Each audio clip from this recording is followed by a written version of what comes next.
Halo, it's me Ai. Udah lama banget aku nggak bikin video kayak gini. Dan sekarang, ya aku bikin video kayak gini lagi. Untuk kalian yang mungkin belum tahu siapa aku Saido Maira. Aku biasanya bikin video tentang share pengalaman-pengalaman aku. Untuk semester 5 aku kemarin, aku lolos beasiswa IISMA di University of Twente di Belanda. Karena itu, untuk video kali ini, seperti judulnya, aku akan membahas tentang esaiku sendiri. Aku akan membaca esai yang aku pakai untuk pendaftaran IISMA tahun lalu, tahun 2022. Dan juga aku akan ngomong beberapa hal tentang esaiku sendiri, kayak what do I think about my essay, ya komentar-komentarku sendiri tentang esaiku sendiri. Terus sebelum lanjut ke inti dari video ini, yaitu untuk mengulik esaiku, aku ingin memberikan sedikit disclaimer. Pertama, video ini tuh bukan ditujukan karena untuk pamer atau apa.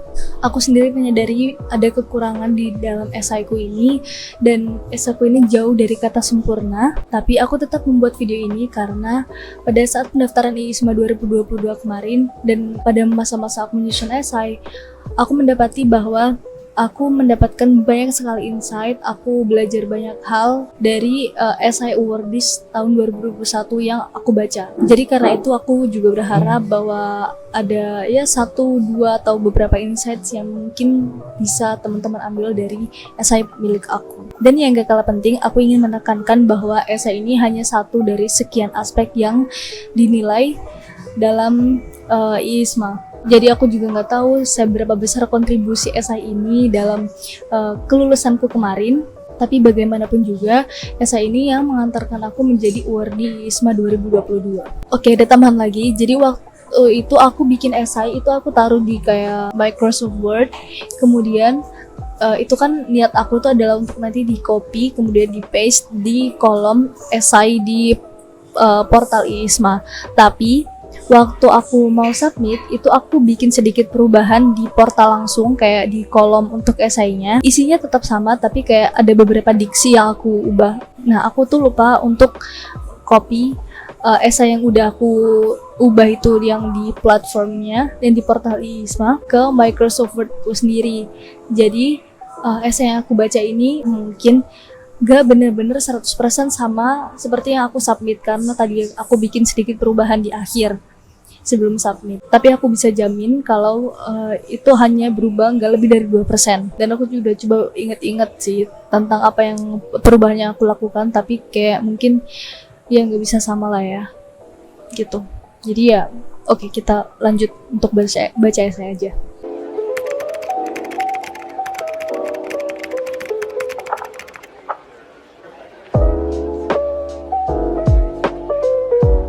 Okay, now I'm gonna be reading my essay. For the first question is, discuss your academic and non-academic achievements, including the process and skills involved in your previous or current degree program. Mathematics was my favorite subject when I was in high school. I joined various math competitions to hone my skills. One of them was the Hong Kong International Mathematics Olympiad, where I won a bronze. Jadi di sini aku pernah ikut proofread, dan untuk aku mendapat saran bahwa untuk kalimat pertama itu harus yang kayak strong, kuat gitu. Makanya aku bikin mathematics was my favorite subject when I was in high school. Dia simple, tapi simple, padat, jelas, dan itu menurutku bisa membuat orang lain untuk penasaran untuk membaca terusan dari kalimat tersebut.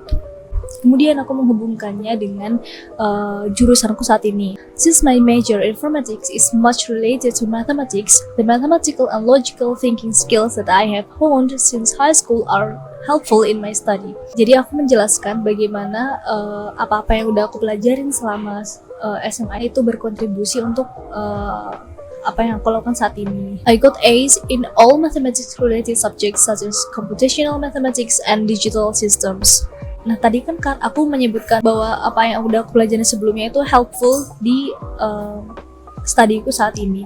Nah, itu aku nggak cuma ngomong gitu, tapi aku sebutin gimana bentuk helpfulness-nya itu bagaimana, yaitu dengan bukti bahwa aku mendapatkan nilai A. However, not all courses in informatics are directly related to mathematics. Many things remain utterly new to me. Considering this, I encourage myself to learn in class actively. karena ada situasi itu, nah aku menunjukkan bagaimana effortku, bagaimana action yang aku ambil untuk menghadapi situasi tersebut, yaitu dengan belajar aktif di kelas. In addition, studying technology which develops fastly, I realized that learning in the classroom alone is not enough. Jadi kan tadi aku memberikan langkah awal yaitu dengan belajar di kelas. Itu kayak step awal lah, action pertama yang aku lakukan. Tapi aku sendiri nggak cukup dengan itu, karena aku sendiri menyadari bahwa kalau cuma belajar di kelas itu nggak cukup. Nah itu aku pengen menunjukkan bahwa aku inisiatif lah untuk belajar lebih lagi gitu. Therefore, I decided to branch out my knowledge by learning outside class. I use learning sites like Udacity and Dikilab to learn materials that are interesting or not yet delivered in the class. Jadi aku kayak mau tunjukin juga kalau aku itu orangnya inisiatif, aku mau effort lebih, yaitu dengan belajar di luar kelas kayak gitu. For instance, deepening my knowledge of data science through those sites was helpful when I got selected to become a faculty representative to join the online Campus Merdeka program, International Credit Transfer at University Sultan Zainal Abidin, Malaysia. Aku menunjukkan bahwa effort lebih yang aku berikan itu nggak sia-sia, itu berbuah manis lah intinya. Jadi, aku sambungkan itu dengan hasil yang aku dapat kalau aku belajar di luar. Gitu. This set of knowledge that I have learned independently helped me to master the subject of database. I managed to get the highest grade in the class, beating my international peers even though I had to adapt to the mixed English Malay language. Jadi aku di sini menunjukkan bahwa karena aku belajar lebih, karena aku kasih effort lebih tadi, itu berbuah manis gitu. Kayak aku bisa jadi aku dapat nilai yang paling tinggi waktu itu. Dan padahal meskipun aku tuh bukan mahasiswa lokal dan dosennya saat itu tuh kayak ngomongnya tuh pakai bahasa campuran bahasa Inggris dan bahasa Melayu, meskipun sebenarnya menurutku nggak susah amat sih untuk memahami bahasanya, tapi kan itu tetap aja challenge untukku kan. I'm grateful that I can maximize this opportunity to study, learn different culture, and build relationships. Nah di sini tuh aku mendapatkan experience apa-apa. Oke, kemudian lanjut. Unlike my high school experience where I focused more on the academic field, I tried to balance my academic and non-academic skills in college. Aku pengen menunjukkan di kalimat tersebut bahwa aku nggak pengen mengulangi kesalahan yang sama gitu. Bukan kesalahan juga sih, maksudnya aku tahu ada yang bisa diperbaiki dari diriku di masa lampau. Itu aku pengen menunjukkan bahwa diriku itu orang yang mau untuk berubah, untuk menjadi lebih baik melalui pengalaman gitu. Jadi belajar dari pengalaman. Aku pengen menunjukkan sisi itu. I honed teamwork and leadership skills by joining organizations. In 2021, I became head of the event division of the School of Model United Nations held by the FPCI chapter UPNV Jawa Timur. Di situ aku mention roleku di salah satu event yang diadakan oleh organisasi yang aku ikutin. Nah, kemudian aku nggak cuma jelasin tentang peran aku di situ, tapi aku juga jelasin hasil dari itu. Makanya ini lanjut ke kalimat selanjutnya, yaitu we succeeded in increasing the number of participants twice as much as the previous year. Aku nggak cuma mau bilang hasilnya kayak sukses gitu, enggak, tapi aku mau lebih spesifik lagi, yaitu dengan menunjukkan hal yang kuantitatif. Di sini aku nggak pakai I lagi, tapi aku pakai kami karena itu kan hasil teamwork ya, jadi nggak mungkin aku bisa mencapai itu sendirian. Kemudian aku nggak lupa, selain aku sebutkan role aku atau peran aku, kemudian aku sebutkan hasil yang dicapai, aku nggak lupa untuk menambahkan apa yang aku pelajarin dari experience tersebut, dari pengalaman tersebut, yaitu from this experience I learned how to organize an event and take full responsibility for the event and the parties involved in it. Gitu.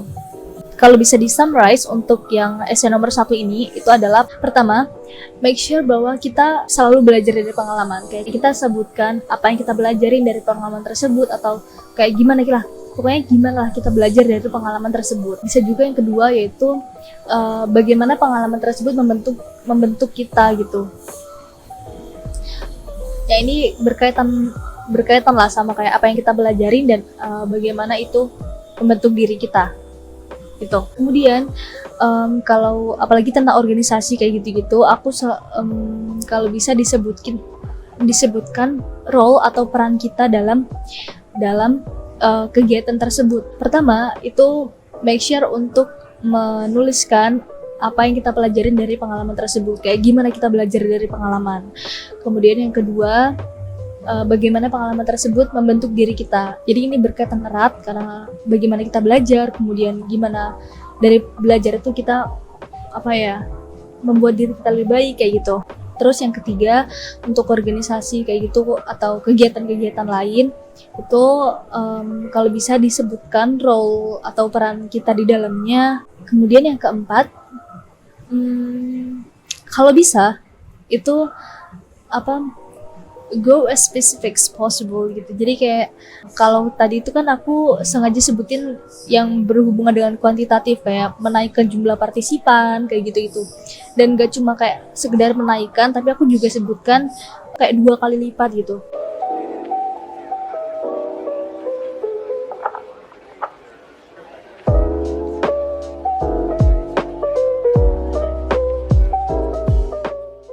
Oke, jadi untuk yang soal yang pertama selesai, kita lanjut ke soal essay yang kedua. Please outline your plans to engage with local and international communities through the ISMA program using clear examples.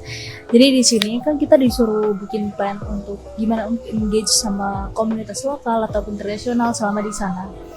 Tapi di sini menurutku ada kayak emphasis, penekanan, yaitu di using clear examples. So I choose Leiden University and the University of Twente located in the Netherlands.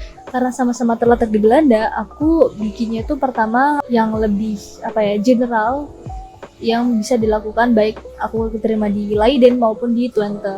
To interact with the local community, I plan to talk to Dutch people about their lives and habits, especially cycling, then document it to share on my social media. Sebelum bikin essay ini, aku harus kayak menggali informasi, baik itu tentang host universities yang aku pilih maupun tentang negara yang aku pilih. Salah satu yang khas dari Belanda itu adalah kebiasaan bersepeda atau cycling. Kemudian di sini aku rencananya kan mau mendokumentasikan dan membagikan ke sosial media aku. Kenapa? Waktu itu karena aku berpikir bahwa itu tuh hal yang mudah gitu loh. Dan sosial media kan jangkauannya luas. Jadi itu nggak hanya dinikmati oleh orang-orang sekitarku saja, tapi juga bisa diakses oleh orang-orang di luar yang bahkan nggak kenal sama aku gitu. Jadi impactnya lebih luas. Jadi aku menggunakan sosial media. Aku tunjukkan juga bahwa aku tuh mempertimbangkan banyak hal dalam penyusunan rencana ini. Aku mempertimbangkan bahwa karena di sana itu kan mereka juga menjunjung privasi ya kan. Jadi aku apalagi untuk sosial media itu kan kayak hal yang menurutku sensitif juga, harus dengan consent dari orang tersebut. Makanya aku di sini sebutin bahwa rencanaku ini juga harus dengan izin mereka gitu. Nah, aku nggak cuma pengen yang sekedar berencana udah sampai sana nanti baru dilakukan. Nah, tapi aku juga mau menunjukkan bahwa aku benar-benar bersungguh-sungguh gitu sama niatku untuk merealisasikan rencana tersebut. Karena itu, aku tambahkan kalimat selanjutnya ini, yaitu to support my plan, I will study the Dutch language before departure. I believe that even though Dutch people are good at English, local people will be happier and feel respected if I can communicate in their language. Terus mereka juga merasa terhormati kalau aku bisa bahasa mereka meskipun gak banyak ya kan. Karena aku juga akan senang kalau misalnya ada orang yang gak berbahasa Indonesia, terus mereka ada beberapa kosakata yang mereka bisa dalam bahasa Indonesia, aku akan senang gitu. Jadi ya, I will do the same thing gitu. Nah, karena tadi udah secara umum untuk Belanda gitu, aku sekarang untuk setiap host university. Nah, karena pilihan pertamaku adalah Leiden University, jadi aku menjelaskan planku kalau aku keterima di Leiden University dulu. To engage with the international community in Leiden, I plan to join the Leiden United Student Association, a community of more than 600 students from over 60 countries. I want to interact and make connections with Dutch and international friends, get exposure to the culture of their respective countries, and learn about their mindsets and habits. That way, I can gain valuable experience in adapting to a heterogeneous environment. Jadi aku waktu itu menggali informasi melalui websitenya Leiden University. Kemudian sebenarnya banyak sekali kayak student association, klub-klub gitu. Tapi menurutku yang paling stand out banget di situ Leiden United Student Association, karena di sini aku juga bisa sebutin bahwa ada lebih dari 600 mahasiswa dari 60 negara. Itu kan kayak wah, lingkungan yang heterogen banget kan. Ini sekarang untuk opsi kedua, yaitu kalau aku lolos di University of Twente. As another option, I plan to join the Islamic community in Enschede, the Enschede Muslim Student Association or EMSA, if I get accepted into the University of Twente. Kemudian aku jelasin juga alasanku kenapa aku pilih itu. Nah, yaitu kenapa? Karena as a Muslim, I'm interested in learning about Islam from the perspectives of Muslim companions from various countries. In this way, I will get new insights about Islam in other countries, which might be different from Indonesia. Pokoknya aku mau menunjukkan bahwa aku tuh open-minded. Aku terbuka untuk hal-hal baru, kayak meskipun aku di sini Islam kan, tapi aku juga haus pengetahuan. Aku pengen juga belajar Islam dari negara-negara yang berbeda. Kemudian lanjut ke rencanaku selanjutnya, yaitu karena sebagai wardi ISMA itu pasti di sana nggak cuma plan kita pribadi, tapi pasti juga membawa rencana-rencana yang akan dilakukan bersama teman-teman UWARDIS lainnya. Karena itu aku juga menambahkan rencana yang akan aku lakukan sama teman-teman UWARDISku. I also would like to collaborate with other ISMA UWARDIS and the Indonesian Student Association or PPI based at my host university to hold an event involving local and international communities.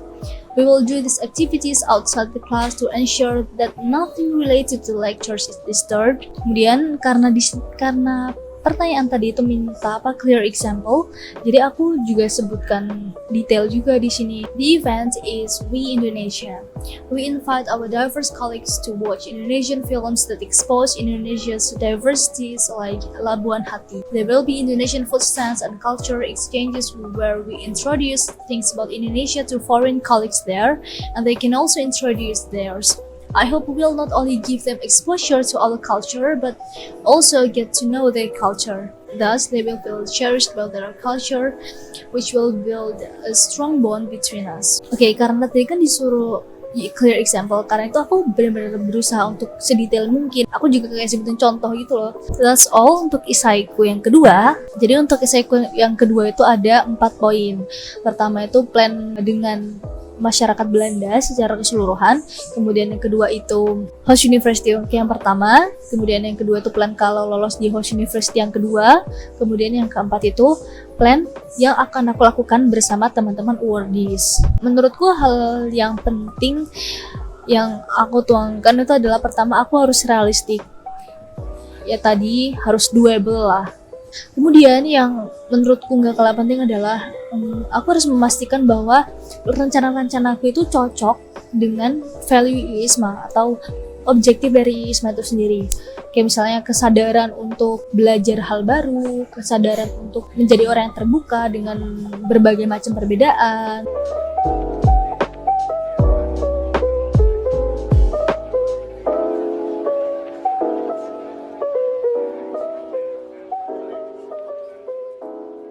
Oke, untuk yang ketiga yaitu discuss the time when you face difficult challenge or hurdle during your study and how you navigate through it. Jadi di sini nggak disebutkan juga secara spesifik kayak kapan kita mendapati tantangan tersebut gitu.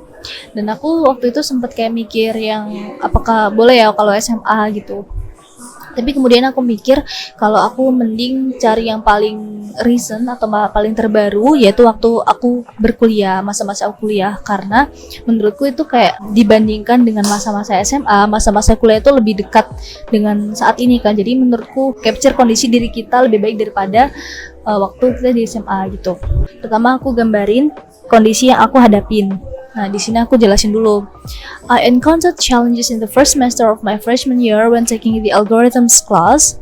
Initially, I got along with the lecturer with ease and was very active in class. I also often answered the questions asked by the lecturer about algorithm cases and the solutions. Nah, ternyata itu terjadi suatu kondisi di mana itu nggak aku expect sebelumnya. I was surprised when the lecturer said that we would start working on solving cases using C programming language.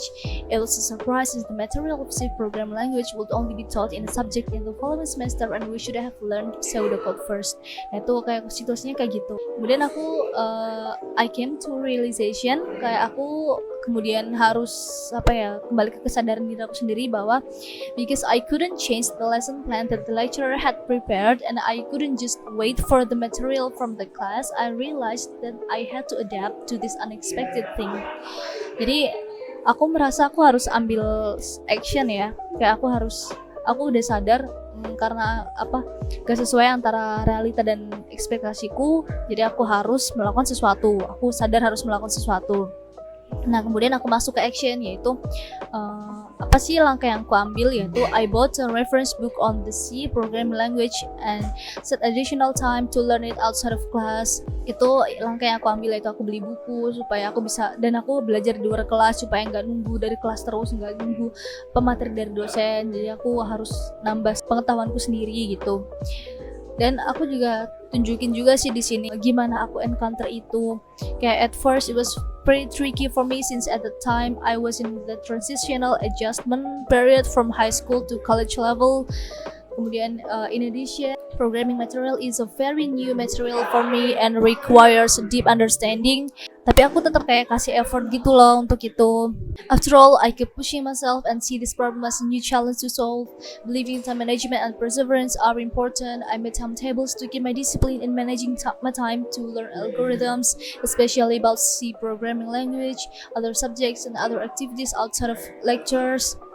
Itu aku kayak tunjukin juga kepribadian aku lah gitu, kalau aku orangnya melihat tantangan itu sebagai sesuatu untuk diselesaikan, bukan kayak yang terus-terusan stuck di situ. Kemudian aku masuk ke hasil sebagai konklusinya, yaitu as a result I could take all of the classes exceptionally well and got an A in the algorithm course. Jadi meskipun tadi aku sempat yang gimana-gimana itu nggak sesuai sama ekspektasiku, ternyata kelasnya kayak gitu, tapi dengan usaha yang aku lakukan, dengan action yang aku ambil, yaitu dengan beli buku dan belajar di luar kelas, aku bisa dapat A di kelas algoritma. Kalau di summarize atau kita simplify, jawaban aku untuk pertanyaan bertiga tadi itu, aku lebih ke tadi struktur metode yang STAR itu, mulai dari situasinya gimana, kemudian tantangannya atau task yang harus jalan itu bagaimana, kemudian action yang aku ambil gimana, kemudian resultnya bagaimana. Di situ aku juga secara implisit mau tunjukin juga tentang personality aku, kayak aku tuh ada adaptif, jadi kayak ada perubahan, aku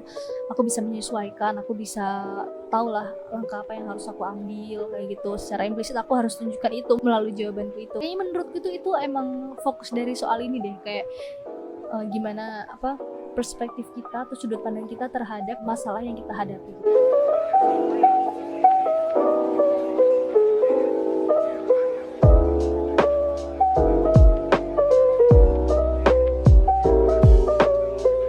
Now we go to the last question, which is explain about your health condition, like a dental and oral treatment or medical treatment or COVID-19 medication or mental health therapy or consult. Jadi di sini karena aku merasa sehat-sehat aja saat itu dan nggak ada apa-apa, jadi sebenarnya kalau dijawab itu ya kayak I'm physically and mentally healthy, tapi kan itu ada 350 kata yang bisa dipakai gitu. Aku juga jelasin apa yang aku lakukan sehingga membuat diriku tetap sehat kayak gitu. Jadi for my physical health, I routinely do dental and oral care every 6 months to ensure that my teeth and mouth are always healthy. Kemudian in addition, I regularly take multivitamin supplements to maintain my immune system. I try to keep my habit of running once or twice a week for 2 or 3 kilometers when it's impossible to do sports activities for long periods on active college days. I replace running with other activities, for instance, like exercise and cycling. Regarding COVID-19, I have already had 3 doses of vaccine.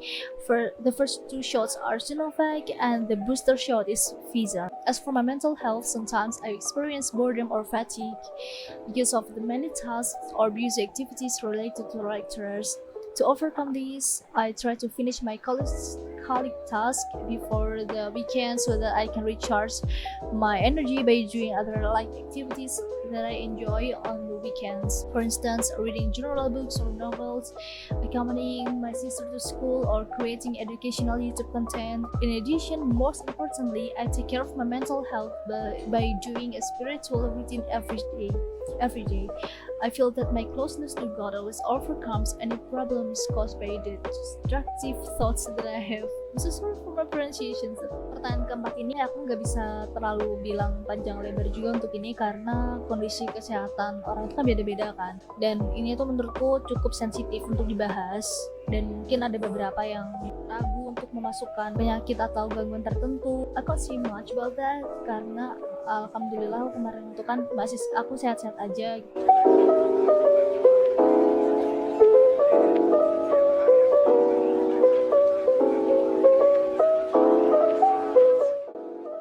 Aku rasa itu cukup untuk video kali ini dan semoga itu bermanfaat untuk teman-teman. Semoga ada insight yang bisa kalian dapat. Ya, aku berharap sedikit banyak video ini bisa membantu teman-teman dalam proses pembuatan esai ISMA. Oh yeah, please let me know what university you're gonna apply for by dropping your comment below. Dan ya, terima kasih sudah menonton dan bye-bye.